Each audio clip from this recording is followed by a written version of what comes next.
What's up, guys? It's me. It's that B to the motherfucking C, the Amplified Man. And we're here to talk SmackDown for Tuesday, February 12th, 2019. What would you guys say if I told you that in one night, in 1 hour, one man would defeat Daniel Bryan one-on-one, then defeat Jeff Hardy one-on-one, and then defeat Samoa Joe one-on-one, and then attempt to beat AJ Styles one-on-one? You'd probably say, I'm a lot crazier than you already think I am. You'd probably say my parents dropped me on my head a couple 2-3 times more than you think they already did. You'd probably be correct on all accounts. But that actually happened last night, and we're going to talk about it in just a few minutes. But first, I want to go over the other 3 segments of last night. That's right. Aside from the actual main event, there was only 3 other segments. If you're WWE's creative staff, and I use that term loosely because you know how I feel, WWE creative is anything but creative. But if you are the creative staff, the bookers, the suits and ties, last night you got a beautiful grand old gift with a bow on top delivered right in your lap. You didn't have to do anything last night. The show wrote itself. There's nothing you had to do. This was the most easy, simplistic night of booking you could have imagined if you're their suits and ties. Last night for creative was like a birthday, Christmas, or Valentine's Day from a loved one. Again, a grand old gift with a bow on top. Right in their lap, they got to take the week off. Because aside from that main event, the 3 other segments, I'll go over them real quick because they were nothing huge at all. Charlotte Flair started the night of action off by just cutting a promo. She comes down to the ring and she starts talking about how she was the only viable replacement for Becky Lynch. She starts talking about you may not like it, but you better learn to deal with it because you think I'm Vince McMahon's favorite, but in reality, Vince McMahon knows that I am the one tried true horse. I'm not the flash in the pan that Becky Lynch is. I'm not over here just being the flavor of the month, as she called Becky Lynch. I've been tried, tested, and proven to be the best in this division. Vince McMahon made a sound business decision. You claim I'm his favorite, when in reality, I'm just the best that there is today in this division. That's what Charlotte Flair was spewing. And I loved it because I said from day one, just like I said, Vince will never know how to book Becky Lynch versus Ronda Rousey for WrestleMania. It's never going to happen. I said that from day one, the only one on this platform. But just like I said that from day one, I said from day one, Charlotte Flair has no business being a face because she is a natural-born heel. And you heard it in that promo last night and every other heel promo that she cut beforehand. Even when she was a face, you heard hints and touches of heel promo coming out of her. It's because that's what she naturally is. She's up there with Stephanie McMahon when they speak in promos. They're in a heel fashion. It's what she does best. She can turn the crowd and manipulate the crowd any which way she pleases. And that is the true definition of a badass heel on the microphone. When you can manipulate your audience and really string them along. Every time they tried to get together and say, hey, Becky, Becky, Charlotte Flair would then chant with them, yeah, Becky, Becky. Come on, everyone, Becky. And then it became uncool. So even that Becky Lynch is off TV because Vince McMahon doesn't know what the hell to do with her anyway. That's the real reason she's off TV. Otherwise, if this was like Stone Cold, everybody likes to compare her to Stone Cold, Stone Cold, Stone Cold. Some of the best segments ever from Stone Cold is when he was injured. That's when you got the beer trucks, the convertible being filled with the cement truck. The stunners, the monster trucks. That was all when he was injured. Becky Lynch, they got nothing. They're like, well, we'll keep you off TV. We'll say you're suspended. When you come back, hopefully your reaction will be amazing. So, what they did with Becky Lynch and Ronda Rousey, I said from day one, man, it ain't gonna work. Because you don't know how to book for them. Charlotte Flair, simple. Heel. That's all you have to do. Make her a heel.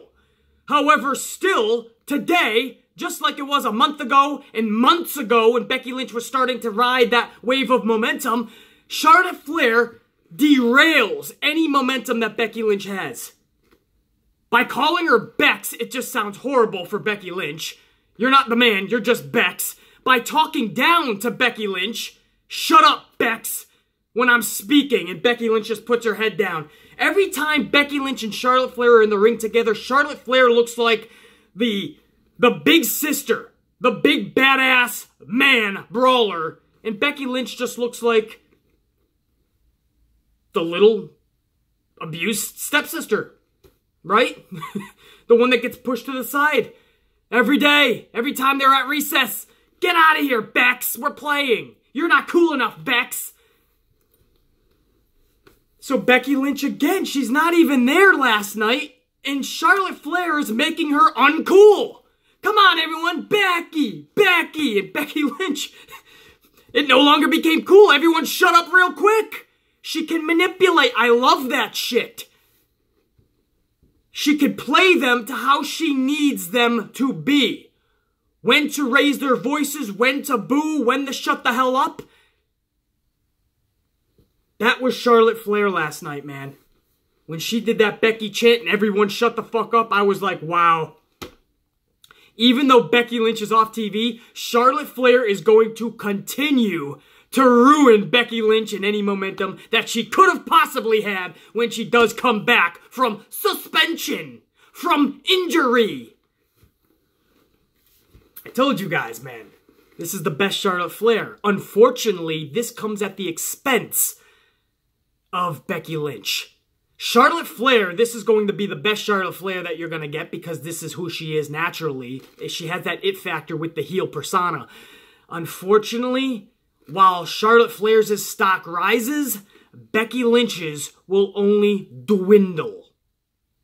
I would not be surprised if one day soon Becky Lynch is in Rusev territory, Zack Ryder territory, Dolph Ziggler territory. They were all riding a wave of momentum. The crowd was solely behind them.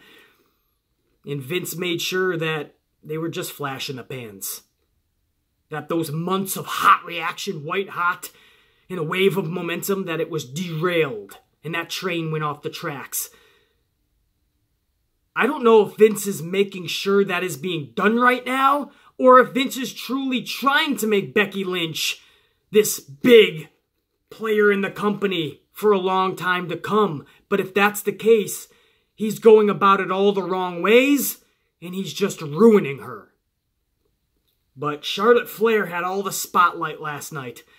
Listen, I think this is the best Charlotte Flair. I think this is the way to go. But when it's all said and done, I stand firm in my decision. I feel Becky versus Ronda one-on-one should have been the match. I'm the first to stand by my decision as well, double down, triple down, and say it should not be in the actual main event.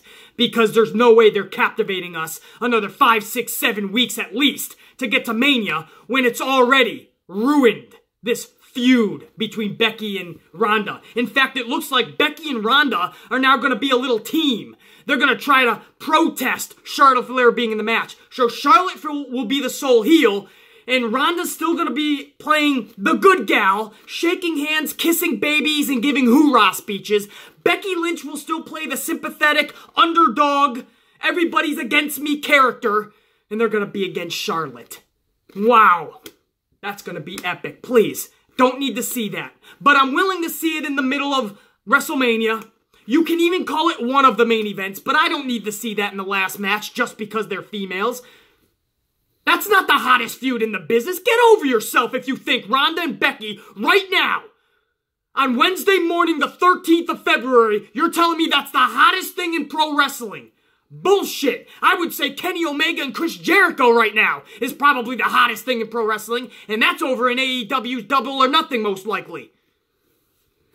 Stemming from their press conference last week, in months, maybe over a year ago, over in New Japan Pro Wrestling. It was over a year ago, right? Couple of Wrestle Kingdoms ago. But then on top of that, right now, Wednesday morning, February 13th, 2019, I'm actually looking. It's a very little amount, but a little more forward to Rollins and Lesnar. More than Becky and Ronda. Right now, Becky and Ronda are like buddies. They're having heart-to-hearts backstage on Monday. Then Ronda and Becky are shoulder to shoulder looking out at Charlotte Flair on Monday night when Raw went off the air, and they're both pissed together. This is bullshit. I know, Ronnie. Damn it. What are you gonna do, Becky? I don't know, Ronnie. Now they're just buddies. They ruined it. You're telling me that's a main event. Bullshit. But I still feel they need to settle their differences one-on-one. Charlotte being added in will most likely be the better match, but that's not what should be taking place. BC, what the hell are you talking about? You just said it's going to be a better match with Charlotte. That does not mean that's what the WrestleMania stage needs for its final blow-off and payoff. What do I mean? Guys, WrestleMania 6, Hulk Hogan versus Ultimate Warrior was not ever going to be the best wrestling match. It just wasn't. Warrior and Hogan weren't known to be the best wrestlers in the company. They were the most larger-than-life, with the biggest payoff at stake, and that's why it was in its position. Stone Cold and The Rock and their main event at WrestleMania was not going to be match of the night on wrestling. But it had the biggest payoff. It had the most at stake and the most value, so it was the main event. It was one-on-one. As much as Ronda and Becky should not be in the last match, that has the most value. It has the biggest bang for the buck. It has the biggest payoff and blow-off. Just Ronda versus just Becky. Charlotte added in might become a better wrestling match, but this is WrestleMania. We need to see the feud, the storyline culminate the best way possible. You can have the great wrestling match the following month at the next pay-per-view, at a Backlash, or in a big Raw's main event or something. You can have an immense, immaculate, triple threat wrestling match that'll captivate us. But you're telling me, stemming from Survivor Series to WrestleMania, we're finally gonna get the payoff of Becky and Ronda, no matter how stupid the story's been told. At least we get to see it at WrestleMania, which I'm down for. As long as you don't put it in the main fucking event, the last match, I want to see them just end this once and for all. But now you're adding Charlotte, so now we don't even get the payoff. We don't get the ultimate blow-off. So everybody that told me at Survivor Series, before Becky Lynch got, or when Becky Lynch got injured, don't worry, BC, this is going to end up being a better match between the two. Well, now we don't even get the two one-on-one. Now they're just buddies, and Charlotte Flair gets all the spotlight being the sole heel, the sole badass. Because Becky's character right now isn't badass. Ronda Rousey's character right now isn't badass. They're booked like jokes. Right now, Charlotte Flair is sitting pretty in the spotlight. She's getting all the accolades, while Ronda and Becky look like clowns in the corner. That's the truth. So Charlotte Flair last night, all that over just a Charlotte Flair 5-minute promo. But there is so much to go over from that promo, guys, because now everything is ironed out. We now see where WWE is going with this. Ronda Rousey is on social media talking about how this is unfair, and Becky Lynch got screwed over. So that's what I mean. Ronda and Becky are now kind of together in this. That's not what we wanted. We wanted to see a badass Becky and a badass Ronda in a badass feud with each other, to the point where they can't even walk backstage. They can't walk past each other without wanting to rip each other's heads apart, to the point where Vince and Triple H and Steph had to put security with them 24/7 to make sure they don't kill each other before Mania. That's what I'm talking about. But I guess that's just a bit too amplified. We gotta dumb it down. We gotta dwindle this down to a match that who the fuck really cares about? Nobody, if you're being honest. But in the end, you want positivity from the Amplified Man. That was a damn good promo by Charlotte, because that's who Charlotte Flair is naturally. A natural-born heel at heart. And it showed again last night. The first match for the night of action took place for the Women's Evolution match. Evolution? What the fuck? Elimination Chamber. I apologize. I'm still getting amplified over this whole Charlotte, Becky, Ronda situation, guys. I gotta come back down a little bit. the Elimination Chamber match for the women to crown new, first ever tag team champions for the women.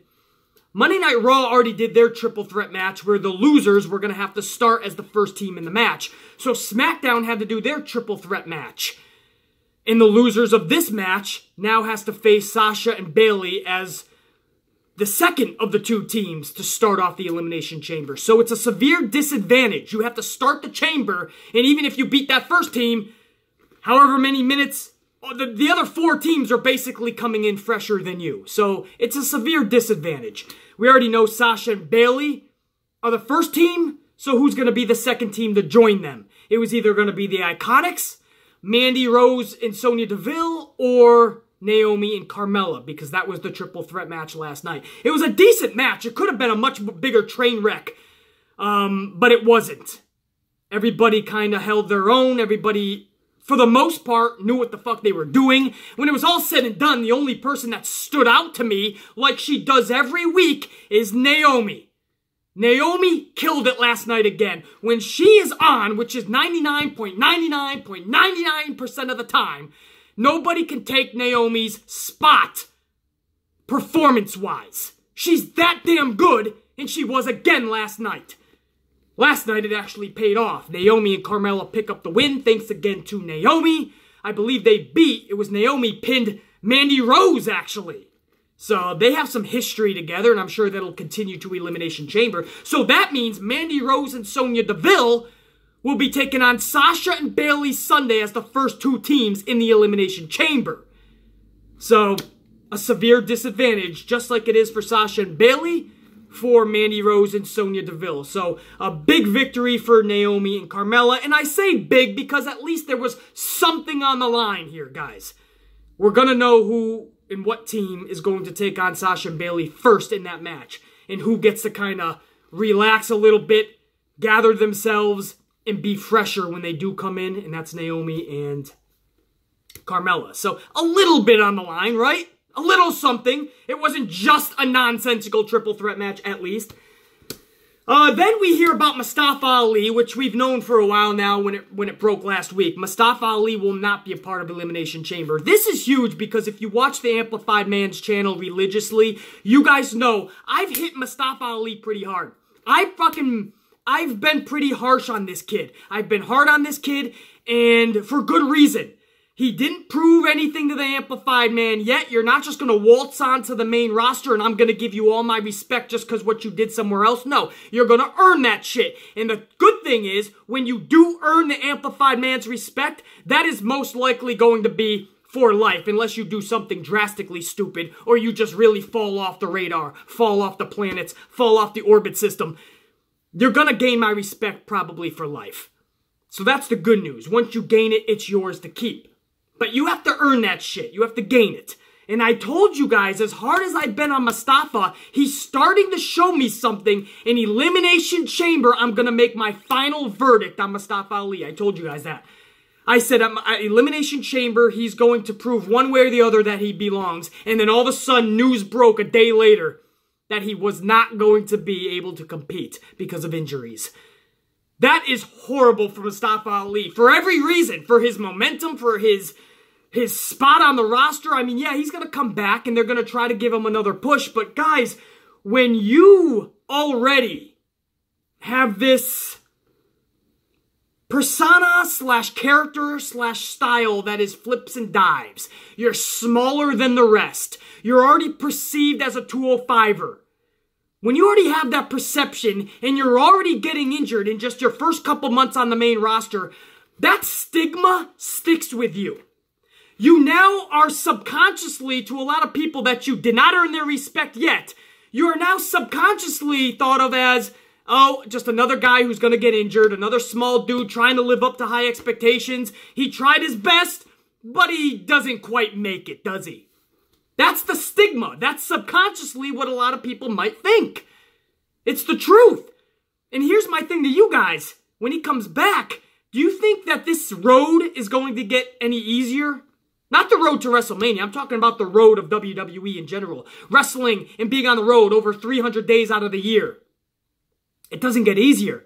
The wear and tear on your body just becomes worse and worse. One injury leads to others because you overcompensate on other body parts to make up for your lost body part at the time. Your body starts to break down, it breaks down. It's the truth. Just ask Rey Mysterio that.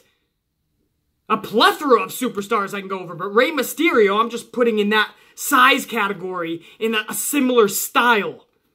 And when his body started breaking down, bam! It started breaking down. He's having a damn good run now. You watch Rey Mysterio in a year, just like when Goldust first came back, and we were like, wow, this is a new Goldust. This is like he's in a new body. But after almost a year, you saw his body start saying, all right, buddy, it's still the same fucking body. We had some time off. We got to do a great year. My point is this. This is really early in his main roster spot debut for this to be happening to Mustafa Ali. And when he comes back, it's not going to get easier. These injuries will mount up. And what Mustafa is known for, his flips, his dives, his 205 catapulting nature, guys, when that's gone, what do you have? You have a 5'8.5" individual who's probably less than 200 pounds. I think he is. I think he's less than $190, correct? Whatever his fucking measurements are, this is a guy who you want to believe is going to beat Brock Lesnar, who's going to beat Roman Reigns. Guys, whether you like Roman or not, I mean, it's just the truth. How do you expect this to happen?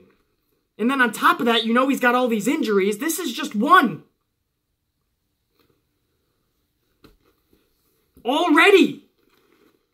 So that's my concern, guys. I'm not coming down on him because he has an injury. Let me just make that abundantly clear. What I am doing is I'm raising concern. I didn't quite know about this cat when he first debuted. I knew there was a lot to respect about the guy. Former cop, went to achieve his dreams, went from 205 Live to the main roster. So there's a lot to respect there. But you want me to take you seriously and make me think that you're one of the top stars. You have to earn that. It's just, I don't know, man. It's a tragic timing. It's tragic timing for Mustafa going into your biggest match of your career at Elimination Chamber and then being told, you can't compete. You're injured. It's harsh, man. It really is. And that's where I was going to make my final verdict is Mustafa Ali. Can this cat hang or can he not?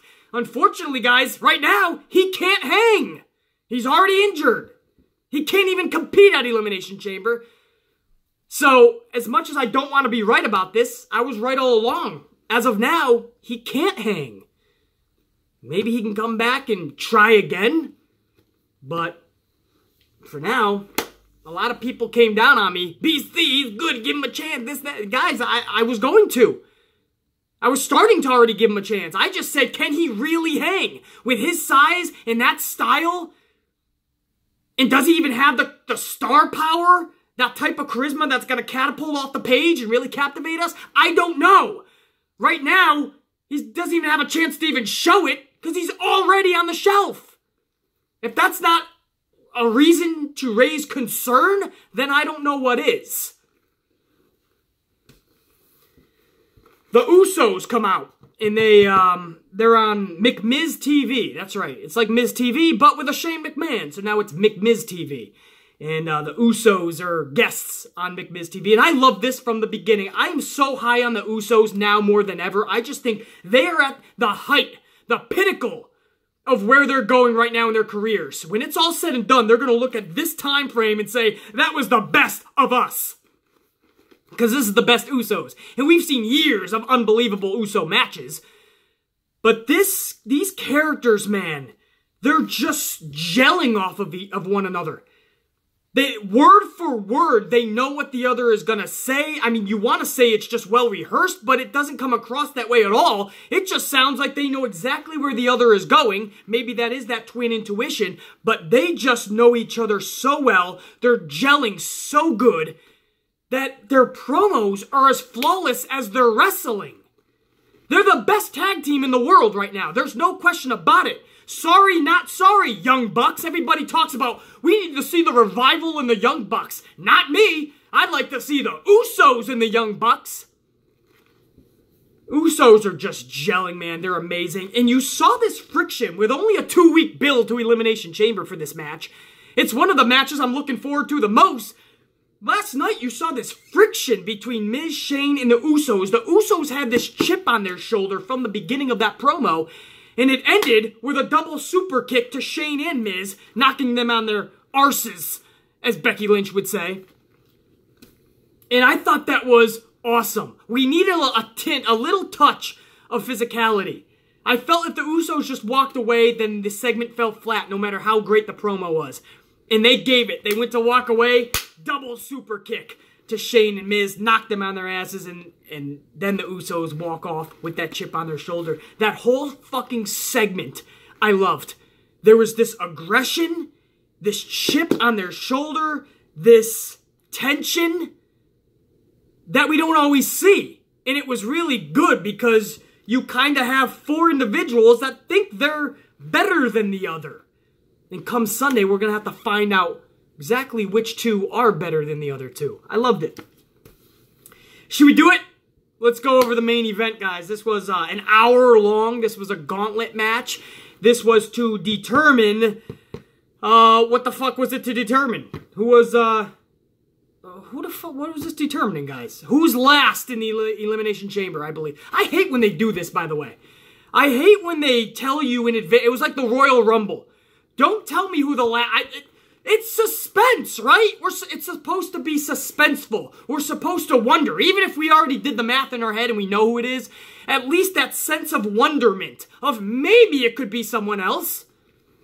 Now they're already telling us in advance. So when it comes down to the last couple of people, we already know who's going to end it, so we know who the 5th person is too.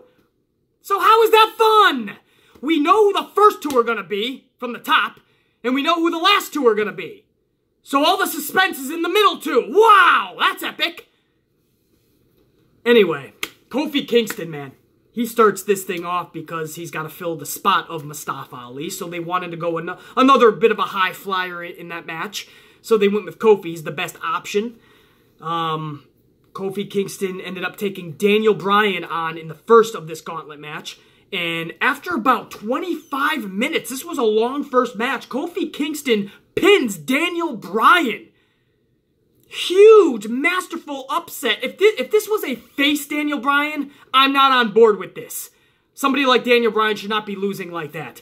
But because it's heel Daniel Bryan, I didn't mind this at all. Heel Daniel Bryan can lose matches like this and still be Daniel fucking Bryan. Epic Daniel Bryan. Whether he's old, new, or anywhere in between. So I was definitely okay with this. You had a lot of interchangeable parts as well. The New Day ended up getting kicked out during that match. Eric Rowan ended up getting kicked out during that match. But again, when it was all said and done, a huge career-defining victory for Kofi Kingston. When his career is over, all the championships that he's won and whatnot, the defeating Daniel Bryan, who's the current champion, I'm sure will always be in his top 5, at least top 10, but top 5 wins, man. I don't see how it wouldn't be. That was just huge. But it didn't stop there. Next out, after over 25 minutes and a victory over Daniel Bryan, then Jeff Hardy comes down to the ring. And you look, the story was told beautifully all night long by not just the broadcast team who was really playing up what Kofi was doing, but Kofi Kingston's facial expressions and mannerisms. It was like, fuck, man, am I really doing this? And if I'm doing this, then I'm committing 110%. And it was his face like, man, I just went through this war with Daniel Bryan, and here comes Jeff Hardy, and he's like, all right, the deck is stacked. Now it really hit him. And then we went to commercial. I love that. We come back from commercial. We got a match between Jeff Hardy and Kofi. Kofi's giving it his all, but Jeff Hardy's fresher. That's just the way it is. So Hardy's getting his best moves, but Kofi is surviving. That's the best way to put it. When this was all said and done, Kofi was able to get the victory over Jeff Hardy. In the same night that he just beat Daniel Bryan, minutes after he just beat Daniel Bryan, he defeats Jeff Hardy the same night, basically the same match. You're telling me that's not already one of the biggest, if not the biggest night for Kofi Kingston, but he's not done. This is a gauntlet match. Jeff Hardy now rolls out of the ring, and here comes Samoa Joe. Now you're fucked. But again, the look, the mannerisms, the facial expressions on Kofi Kingston is like, fuck, I'm not giving up. I've made it this far. I'm going to keep going.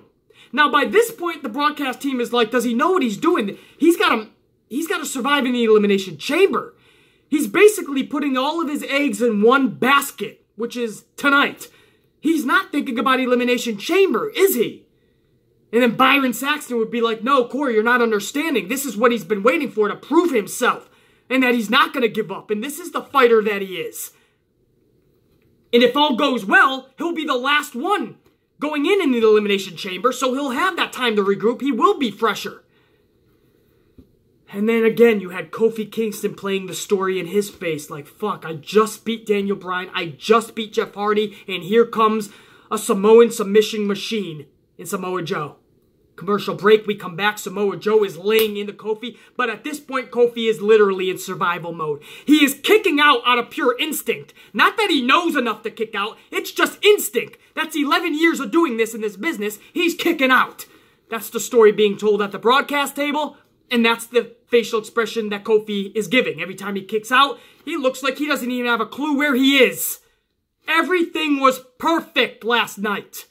Everything in that match. Kofi finds a way to roll up Samoa Joe. Pins Samoa Joe. I love this because I would be pissed if Samoa Joe just lost outright, but the way Samoa Joe got pinned, Kofi Kingston is running on fumes, refusing to give up, and doing anything in his arsenal, even if it is an unorthodox roll-up. And he ended up actually delivering. He pinned him. Samoa Joe is shocked. Samoa Joe is pissed, obviously, but shocked. So Samoa Joe, being Samoa Joe, he just starts laying into Kofi Kingston after the match. Beats the living hell out of Kofi Kingston. You want to beat me the way you know that's a fluke. And you're going to pay for it now. And he made Kofi Kingston pay after that match. But the damage was done for Kofi. Kofi Kingston beat Daniel Bryan, Jeff Hardy, and Samoa Joe within the same hour and the same night. That is a career night. He won the hearts of everybody in the WWE bubble, within the universe, for sure. Everybody who slept on Kofi Kingston for the last 7 years out of his 11-year career on the main roster, they were reawoken with that performance last night. But as much as Kofi's damage was done, Samoa Joe left damage as well. And Kofi Kingston now was truly not knowing where the hell he was when AJ Styles comes down to the ring. Because that wasn't the end of the night for Kofi. Now he still has to take on AJ Styles. And if he's lucky, if he's fortunate, he'll then go on to take on Randy Orton. Again, all in the same night. So you talk about the deck being stacked against you. But if it is possible to beat Styles, you're down to your last opponent in Orton. Was it possible, though? Can he possibly beat AJ Styles in the condition he's in after what he's been through, nearly an hour of competition? You're saying no, of course not. But there's a thought in every one of our minds. What if? And that's what made that suspenseful and epic and awesome. Because you didn't know where they were going with it. And you just wanted to see Kofi. At this point, Kofi was playing Rudy. You ever see the movie Rudy? The little dude playing for Notre Dame? That's what it looked like to me, man. This was Kofi Kingston doing the unthinkable. Because to the Amplified, man, he had already done the unthinkable. He had beaten Daniel Bryan. He had beaten Jeff Hardy. He had beaten Samoa Joe all on the same night, all individually. And he took it to AJ Styles. And I love the one-on-one between Styles and Kofi before the match. Styles is like, are you sure you want to do this? Just give up, man. This is not worth it, man. And Styles wasn't trying to have an easy night. Styles was just trying to look out for the betterment of the health of Kofi, but Kofi is shoving Styles. Kofi slaps AJ Styles. Kofi is yelling, I'm ready. Don't treat me like this. I waited 11 years. This is my time. I can go. I can fight. Don't treat me like this.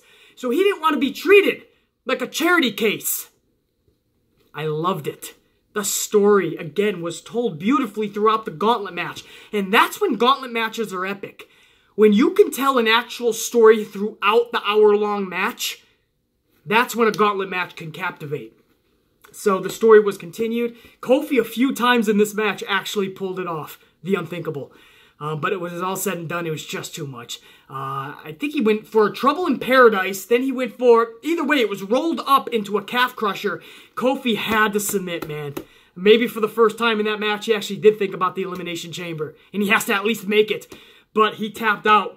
And Styles ends up beating Kofi Kingston. What a fucking night. New Day members, who is it? Fucking Xavier Woods and Big E, they come down to the ring. They help out Kofi out of the ring. You got a standing ovation and applause by the entire SmackDown crowd. And a standing ovation applause by the Amplified Man.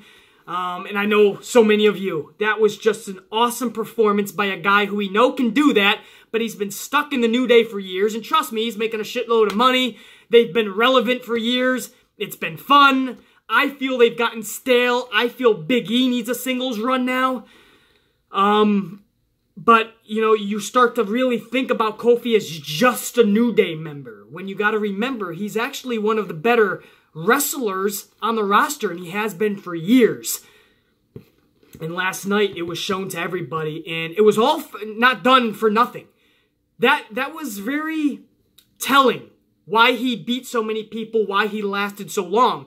It's because this is technically a last-minute replacement for Mustafa Ali, so they want to show everybody that Kofi does belong there. He's not just a tag team member. He didn't just get granted this spot out of nowhere. He earned it.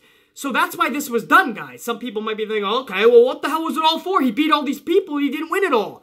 It was to show everyone that this motherfucker can hang.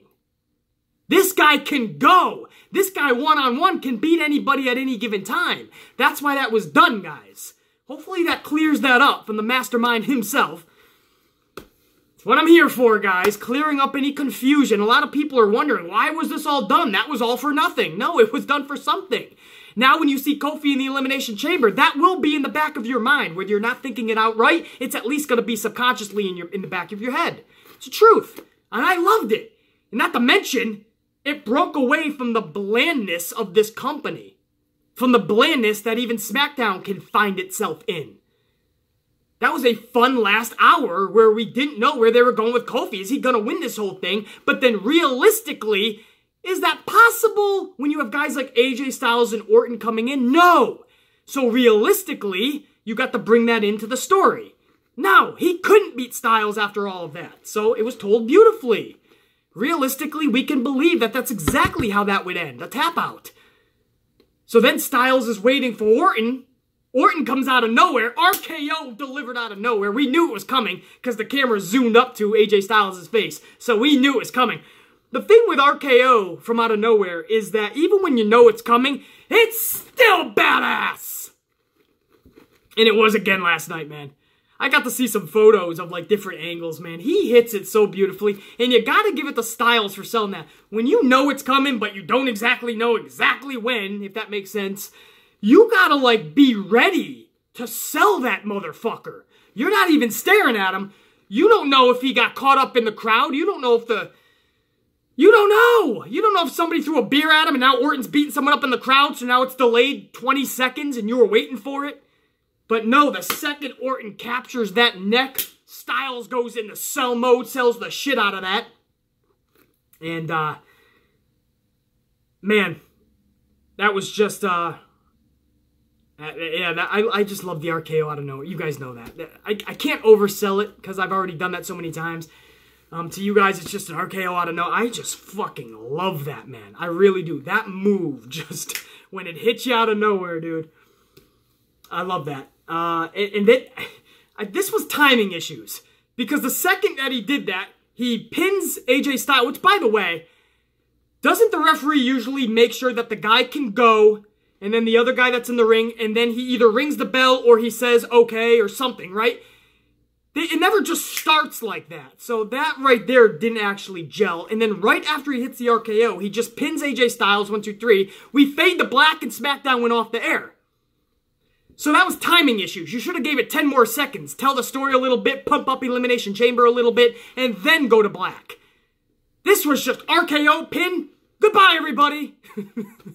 So that came off kind of awkward, cringeworthy, and weird, but the story was told as is, man. And Randy Orton ends up being the sole survivor in the gauntlet match. the true Viper going into Elimination Chamber. I have no problem with that. I have no problem with SmackDown. It was an easy, simplistic way to book this SmackDown.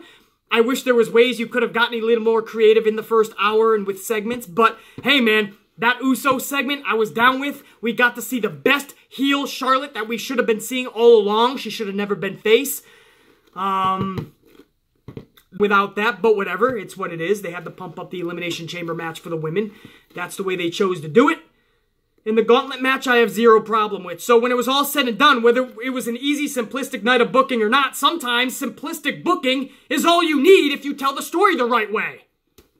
You know what I mean? We all just learned a lesson there.